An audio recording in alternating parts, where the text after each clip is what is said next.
all dreams can come true if we have the courage to pursue them. It's indeed a pleasure to have our Silver Bells Public School ex-student and a young ignited mind scientist, Amey Kunte, with us. Thank you for having me here. It's a real pleasure and honor to have you here, Amey. And today with us, at a very young age, you have acquired the title of being a scientist. Not taking much of your time, let us begin with our rendezvous. To begin with, I would like you to ask you about this big achievement or the work project that you have done. Okay. Ever since I was a kid, I was interested in science and maths. So that was my primary goal, to become a scientist. Then as I grew up, then I thought that maybe I can become an engineer or something, because that is the height. Everyone who goes into science either becomes an engineer or a doctor. And I went to Kota especially for that, for studying to become an engineer. But as I studied there and as time passed, my liking slowly shifted a bit, because I wanted to do something new, something innovative, something which is not just repeated stuff. So that was my goal. And after I realized that, I thought of becoming a scientist, and I started looking for options in ways I can fulfill that. But it was a bit late, since it was almost the end of class 12th. So KVPY wasn't an option. So I started looking for other exams by which I can get to that. So this exam is UGEE, is conducted by IIIT Hyderabad, which is India's #1 institute for research in computer sciences. And I got to know about it, and I saw the syllabus, which is mostly logical reasoning, mathematical reasoning, which checks the understanding of the subject, not just a vast it does not have a vast syllabus like JEE. It requires deep understanding of the subject. So I saw and I liked that, and on 24th of June I gave the exam, and after that almost between 40 to 60,000 students attempt that exam each year, and out of that they select between 200 to 300 from that exam. After that, in July, on 28th July and 29th July, the interviews are conducted as part of the second round, where they check how a student is overall, and they present thought-provoking questions about a topic to check their understanding. And after that, the results were announced on August 17th, and overall I scored 56th rank. So now I have gotten admission in computer sciences, and it is a dual degree program, so it has BTech in computer sciences and Masters of Research in computational linguistics. Thank you, Amey. It was really a long journey for you to attend that. But moving further, I would like to ask you, as we know you are a curious child, can you recall any of your incident of you being a curious child during your childhood? I was curious about everything, not just in the conventional way. I was curious about everything, not just in studies. So I always tried to do things that would get me answers. And it was not always the good. It was not always that good. Sometimes it landed me in trouble. I used to do a lot of mischief. So one of the earliest memories I have about this curiosity is when I was in class 3rd. They had just told us about the leaves, how leaves and plants, they take in carbon dioxide and bring out, and they give back oxygen during photosynthesis. And I saw that in school, and I was like, wow, this is really nice. So on the way back home, I broke a branch from a tree and took it home with me in my room. My mom was angry, like, what have you done? Why have you brought this branch in your house? and that was my reasoning at the time, that this will give back oxygen. I didn't know the whole thing, but I had read what is it, and based on that I did that, and I got into a lot of trouble because of that, but it's a fun memory to look back. Right, rightly said. Curiosity is one of the key factors in making you a success. Yes. Right? As you had said earlier, you had your favorite subjects were science and maths during your school days. Yes. Can you throw some light on your school days? My school days were really Especially fun. your school, about your school and your teachers and the environment, how it helped you around? My school days were really fun now that I look back. At that time they weren't, because when I was in school in here, my entire academic life I have been here. I was here in senior KG and I left in 9th class, so I've spent nearly 9 years here, and during that time I didn't like it initially about the subjects, because I didn't know why I was being forced to write about how Lekhika feels about that. I thought that, well, this story won't help me anywhere in future, and so that was why I struggled to find the reason why people completed notebooks and did that, because I didn't see any point in it, and because of that I got in trouble.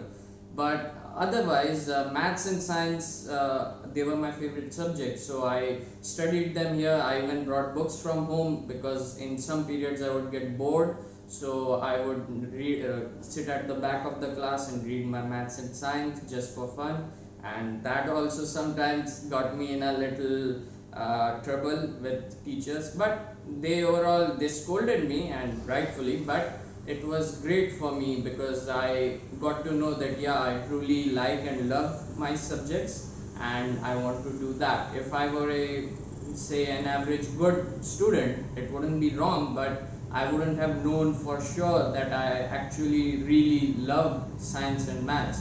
But studying here, it was great. Lots of memories, lots of fun things to look back on. It has been great. Thank you. I still remember you. I have seen you growing up in Silver Bells Public School. Yes, ma'am. And you were a great orator. Yes, ma'am. You had that debate, that argumentative skills. Are you still pursuing this skill by taking part in debates? Or did that help you in your round of interview when you went round? Yes, so I had an interest in those things. I actually hosted assemblies and certain competitions while I was here, and there are photos of me. I love to look back at them, because I was never shy in that sense. I always used to speak what I liked, and it was great. And what I think that helped me was that people think that okay, maths and science are great, let's study them, get the marks and get into the university. But I believe that a person's soft skills are also important. So it is about maybe conversing in English, or changing your voice or tone, and all those things, addressing a crowd maybe sometimes. That helped me, because I was used to conducting assemblies, so I was never shy. That developed over time with staying here. I developed that skill, because every year some days I would host the assemblies, and slowly I lost that fear of talking to someone in English, or just talking to someone in general, and that has helped me for sure to boost my confidence. Yes, rightly said. Teaching and learning at Silver Bells Public School was a collaborative process for the holistic development. Yes. Moving further, what role did your parents play in you becoming a scientist? I remember both your parents are working parents. Yes, so I think that was a really, really big part, because, and I'll tell you why it's important, because mostly parents, there is a single parent at home, and it wasn't like that. So I was always at home alone since class 3rd, and so I always had nothing to do. The homework was a lot easy, and I didn't like to do it, frankly enough. So I always used to maybe watch TV or do that, and slowly that led me to Discovery and other channels, and I used to watch them, and I got really interested in that. And since I was alone, there was nobody to stop me really. So I used to study about different things. I used to watch TV, National Geographic, and those channels were my favorite back then. And slowly I started developing this love for learning new things, and that's why I think early on I developed that curiosity and quest for learning new things. Thank you. Okay, next one would be, who is your role model, or whom do you think is your mentor? As a role model, I think that right now I think that I consider Elon Musk as my role model, because he spent so many years of his life trying to make something good rather than just make money or other things. He tried to make something good, and he is at the forefront of some of the most innovative technologies today at SpaceX, at Tesla, and that really inspires me. What are your future targets, and how do you think you will be able to contribute to the new India that is rising up? So currently, as my years of study have passed, I have started to in the beginning, in fifth or sixth class, I wanted to be a veterinarian, so animal doctor. Then over the years, I got, no, I don't want to be that. Then maybe an engineer. Then again, I don't want to do that, because as you gain knowledge, your perspective and your views change. So currently I am interested in research, and one of the reasons why I applied to IIIT Hyderabad is because it has India's largest startup incubator, and as I said, Elon Musk is my role model, and I want to do something new, something innovative, something that can help people, and something that can excite, most importantly, other people.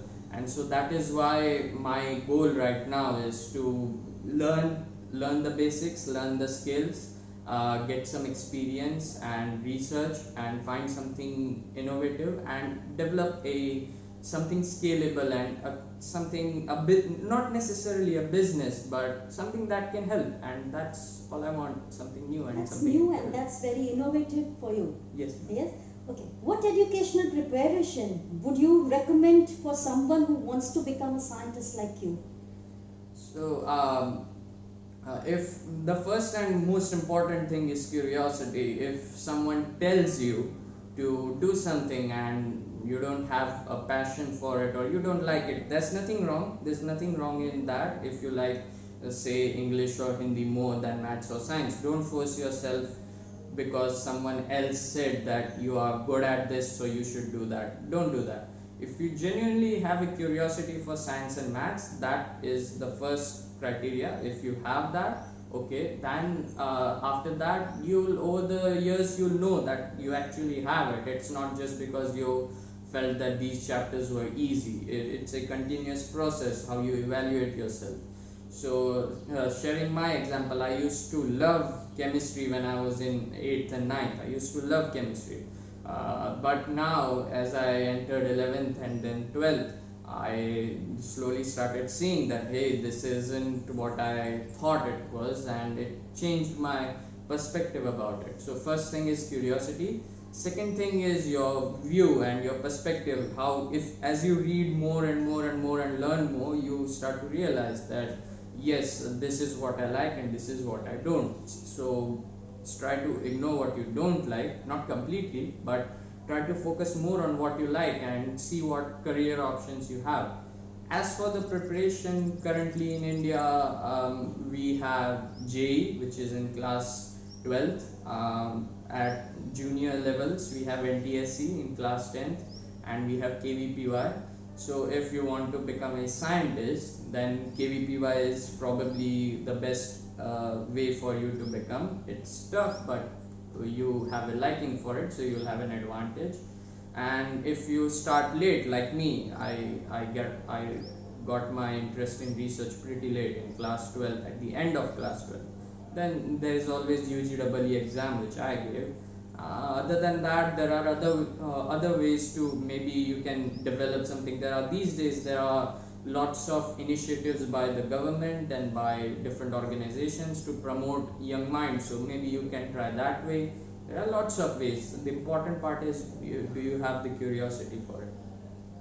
That's very informative, Amey. Now, if you had the option to give advice to a younger version of yourself, Yes. what would that be? I think about this a lot, because over the years my view has changed. So much has changed. I used to study in school, used to get in trouble, then I left this. I always imagined that, hey, I'll just leave this place in class 9th and then I'll go study something that I really like, and not just this English and Hindi and social studies. I didn't have an interest in that. But after that, again, my view changed, because then I started hating chemistry. I don't hate it, but I dislike it, because it's not what I like. So again, always there will be some things that you like and some things that you dislike. The important part is to focus. Don't get angry or anxious, or don't push yourself down because you are not good at something, and because you don't like some things and you like others. Don't do that. Don't do because your parents tell you to focus on maths and science and not on these things. And if you're not good at math and science, it's okay. Try to focus on other things, what interests you. And that's my answer. If I could give advice to my younger self, then I would say that stop taking so much pressure and explore it with an open mind.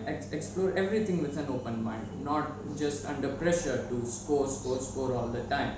Explore it for freely, and if you're good at it, you'll score. Rightly said. So the starting point of all achievement is desire. Yes. The first thing that you need is desire, and then curiosity and motivation keeps adding to it. It's not easy to believe that in your dreams, but with perseverance, time, and the right people beside you, nothing is possible. Thank you, Amey. It was a real pleasure having you here. Likewise. And wishing you all the best for your future, bright future. Thank you. Thank you very much.